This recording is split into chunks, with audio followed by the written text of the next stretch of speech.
What is up guys, Speed here, and today I'm going to be going over an important idea of mine, and I really want to make this video because I feel like for a lot of support players, they're just lost, they are completely unsure of what to do, and as a result, they try to do way too much. So in this video here today, I'm just going to be giving basic guidelines on what you can do in every single role to kind of simplify your game. Now, I'm not going to go specifically like, okay, do this for safe lane, do this for support, but just give general mindset tips and movements that allow you to have impact in almost every single game. So before we get in the video, I noticed that a lot of you guys on the last video really were interested in these drafting videos, and I think it's a really niche topic that not necessarily the whole community is interested about. I actually don't think the large majority maybe is that interested in drafting, but I know it's super fascinating for so many people, and especially the more dedicated and interested community of Dota. And as a result, I've decided to make at least 3 more. I have already recorded one, which hopefully will be up soon on the website, and I'm going to be doing 2 more. And if it really gets a good feedback on the website, I'm just going to keep going. Could eventually even get up to 10. So if you're interested in that and you're already on the website, keep your eyes out for that.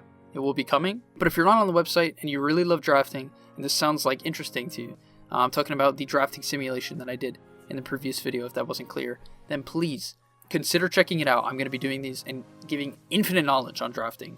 I'm going to be talking about hero matchups, drafting ideas, first pick, second pick, niche picks, basically everything you could think of, everything that confuses you, and introducing probably a ton of new topics that you've never heard of. So please go check that out. The link is in the description, and hopefully I'll see you there. So first off, you're going to note that we're in a pretty strong lane, and this is what I talk about in my solo queue tips video.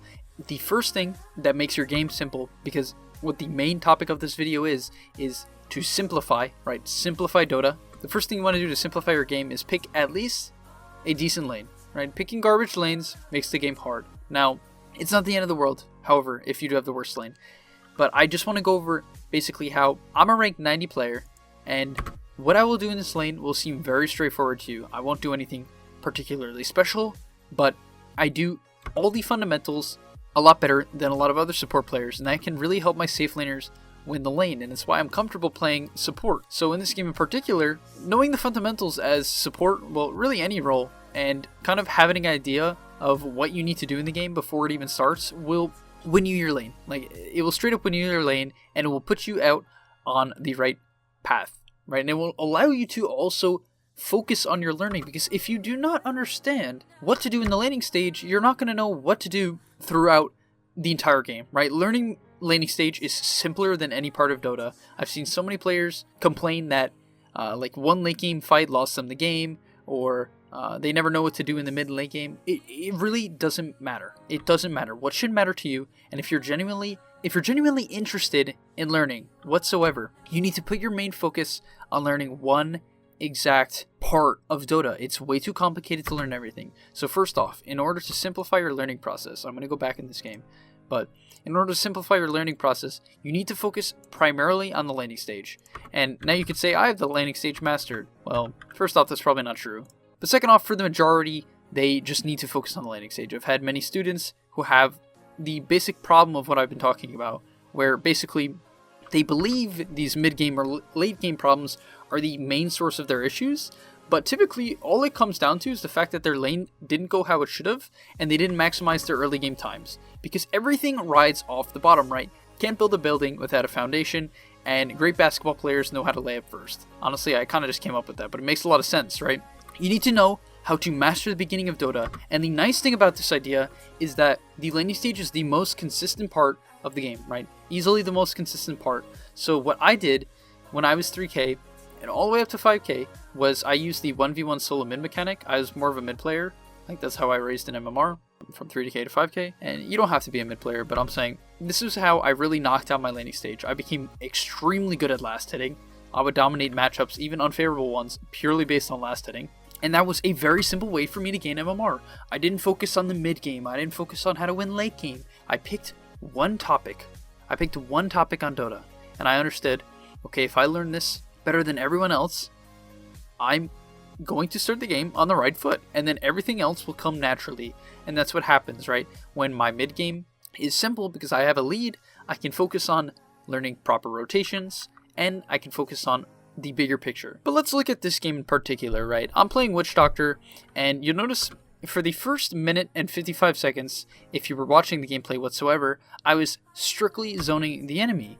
But what is important to note is that when I went into this game, I knew exactly at 155, I will be stacking the pull camp. So in my mind, I also had, okay, at 140, I'm going to leave the lane and get ready for this pull. I didn't really care how the lane went. It didn't matter to me. I just knew I'm going to have this simple strategy of at 140, I go stack the camp, and at 155, right, I hit the creep, pull it out, and this will immediately allow me to have a straightforward plan that will reliably win me the laning stage. Now here, this Doom is a psychopath, able to sidestep the torrent as well, so big plays. But besides getting run down by this Kunkka, the point is, when you're playing Dota, if you have no idea of what's going to go on, like, if this laning stage is so far where you're just walking around and trading HP at times when you should be stacking, or stacking when you should be trading HP, your game will be a complete mess. Your safe laner is going to feel it. They're just going to understand that my support's just running around. However, if you make it clear to them by pinging timers, or even just saying something, if you really want to do that, if you're that bold, then you will have a fantastic time in your lane. It's been quite a while since I've had a safe laner really get angry at me, because I'm very straightforward and simple. I'm simple in my laning stage. I zone when I have to, right at the start of the lane. I walk up, I zone, and then when I know it's my time to pull, even if it's not the best game or it's not needed, who cares, right? Like right here, the lane was static, it was at the tower, but I'm sticking to my plan. I'm not overthinking it. I'm gaining us an XP late, right? So this is still beneficial, even though they do take the camp. Who cares? I get level 3 off this, or nearly. I think I get level 3. I get level 3 off this. They get a camp, but now, if we look at the XP lead, my Luna is ahead of both their heroes by quite a large margin. So, right, a simple plan that I know is going to create results works. It's like working out. If you just run to the gym and you just start lifting irons, nothing really is going to happen, but that's the honest truth. So here, as I talked about, because this isn't even about the play, this will just help you mindset-wise in improving, because I think for a lot of you guys, this needs to be kind of a... You need the proper mindset before you really actually focus on mechanics, because mechanics come second. But you notice, already a 1k lead. I'm wasting a lot of time, and people get angry, right, very quickly. So when you have a strategy and they don't, people collapse in the laning stage, and that's another reason why it's so important to win your laning stage, because that is when people are the most mentally fragile, right, because they understand that so much rides on this. People naturally get this. And also, what you can do to really make games simple is give your safe laner as much XP as possible. Basically, every time I'm playing support, I'll be level 3 when my core is 5. This is super common for me. And I actually recommended in my solo queue video to play greedy. And actually, I do consider this pretty greedy. I haven't died. I made a stacked camp for myself. Right, stacking the camp is quite greedy in a lot of senses. It gets you a ton of gold. And that is the way I'll get XP, right? I think supports look at greedy in the wrong way, and that's why I kind of want to clarify in this video, like the idea of simplifying everything, where being greedy for support should often come from pulls and maybe securing kills, but just sapping lane XP straight up, if you're a hero that can be pulling or should be pulling in a difficult lane, is just a disaster. Now, next up here, what else can simplify your game? What is next? Understanding what items you will need previous to the game unit starting, for ganks, for wards, for rotations. Let's say I'm against this Doom. Something I didn't do, which I could have, that would have made my game a lot easier, is block the hard camp. He ended up getting a Thunderclap. Too bad we played the lane too well and have a Witch Doctor, so it wasn't a problem. But right, I should have had a ward and been adjusted for that in the early game. Now I know I want to rotate on this Invoker. Also, I identified earlier that my Tinker's going this psychopath build. But I'll still play around it, right? I look at my teammates, I check their skills, and this makes my game much easier because I know what I need, and I can judge my limits previous to actually entering the situation. And here, I also come prepared with the Sentry Ward. If I come mid here, and I waste my time without a Sentry Ward, even though he might have died the Maledict, probably not, but regardless, right? I'm come prepared, I don't waste my time, I get the kill, in and out. I see way too many supports, they walk mid, they try to gank a hero, they just either can't kill, or they don't come properly prepared, I guess for an Invoker in this case, and as a result they waste their time. Please, whenever you're playing anything in Dota, and this is where I'm going to talk about core a little bit, before the game starts, identify what you need to kill people, and what people and heroes I should say heroes, not people. Don't kill people. But what heroes you need to get a kill? Like, let's say I'm ganking a Quap, I need a stun plus damage. I'm ganking an Evoker, I need damage plus detection. And for a support, this is what's important to recognize. Typically for cores, what you want to recognize, like for this Luna this game, you need to recognize, okay, who provides kill threat? Now in this game in particular, because Luna's a very easy to kill core compared to others, because she's a very easy core to kill, she basically has to be afraid of everything. But a better example I typically can give, and a more basic one, is let's say Juggernaut. For him, let's look in his perspective. If he's ever split pushing this game, who does he have to be afraid of? Well, we have a techies, so techies. Other than that, it's basically just smokescreen and maybe an eventual hex from Tinker. So other than that, if I know there's no bombs, I can basically freely split push as Jug, as long as like Ricky doesn't have defusal or something like that. That's something he should keep in his mind, right? So that will make the game simple for him. He will go into the game knowing, I know who can kill me, so I can look around the map, and this is what map awareness comes into play. If you have map awareness but have no idea like what to do with it, basically if you rotate and you're split pushing and you have no idea who can kill you or what's important, if you have no idea what's important, what can kill you, what is a threat to you, or what you can kill, you're going to split push. You might be aware of things on the map, but it won't matter. Like, it just genuinely won't matter. You have to identify threats and identify what's important, because often map awareness and overreacting is actually much worse than not paying attention to the map at all. I'd rather see a hard carry push the lane to his limits and maybe even die, rather than just TPing out way too early because he was nervous simply because he saw a hero icon. Whenever you go into the game, every single game, simplify your life and identify who is a threat and who can I kill. And what do I need to kill them? These three things will make your life super simple, especially on split pushing heroes. Now for support, as I was mentioning before, just to clarify, you want to keep in your mind, what do I need to kill people actually? So in this game in particular, I'm a Witch Doctor, so I'm going to say, for Jug, I need the Ricky, probably, to kill him, or I need him to use Spin. Two things right there. For Doom, I can probably solo kill him, as long as someone prevents him from hitting me with Inferno Blade. Kunkka, if I get a good cast, he dies. Invoker, I have to be careful, right? Tornado and Cold Snap to cancel my ult.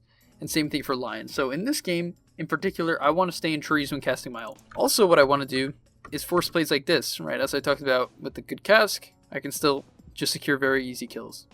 And this is why I like playing Witch Doctor, because the hero is very straightforward.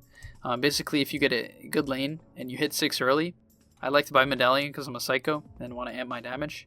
But you just walk around, you run into their jungle, and this is a play that also is very straightforward. If you're hunting for a hero, stop looking for the hero that's on the map. This is my next point, where people make their game hard because the kills they go for are strictly the heroes they see. Stop using your eyes and use your brain. Ganking with your brain is a lot more effective than ganking with your eyes. Your eyes will often deceive you. You'll see a Jug on the opposite side of the map and say, let's go gank that Jug. And by the time you run all the way top, he has TP'd bottom and is now taking your tier 1.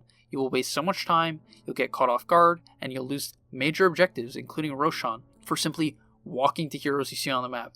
And now I'm not saying don't run at someone, or if you're a spear breaker, don't charge who's on the map. Clearly, there are situations for this, but let's say it's in the mid game and I'm a hero like Witch Doctor who can punish their underfarmed heroes who are trying to catch up. I'm going to identify that Juggernaut is going to be farming here. Therefore, where's Kunkka going to go? He's going to go in here. So I ward it and I find my kill target. And this is how you can have a lot of impact as supports. I understand the underfarmed hero as is, right? Like, I know Kunkka's having a bad game, and I'm going to pick on him. Sometimes you don't always have to make these huge plays. You can pick on the tilted. Picking on the tilted is a very easy to win your games. And it's often easy to identify where they're going to go with this method of identifying that, okay, Jug's farming here. I'm not using my eyes, I'm using my brain, right? I'm understanding I see Doom, right? First off, initial observations, then I turn on full brain power. I check in the jungle, I understand Juggernaut, this is his area, even Invoker's area. There's only one place for Kunkka, and it's where I'm going. But that's going to wrap up my kind of like simplify mindset. Hopefully these tips will really help you focus on your learning and maybe make your gameplay just a lot more straightforward and basic, because people just try to do way too much without any plan. Like, they just kind of stop trying to do things. Stop trying to do too much. Just go into the lane, identify what you need to do. Like, say, okay, I'm going to harass for the first minute, and then I'm going to pull. Look at this. Wow, medallion damage. Oh my god. But hopefully this really gets through to some of you guys. I think these points can help you so much. So I'm super excited to hear you guys' feedback if any of these points interested you. By the way, this is a mid-invoker against a position 5. So, yeah. So thank you for watching. If you enjoyed, please do like and subscribe. And of course, I'll see you in the next episode.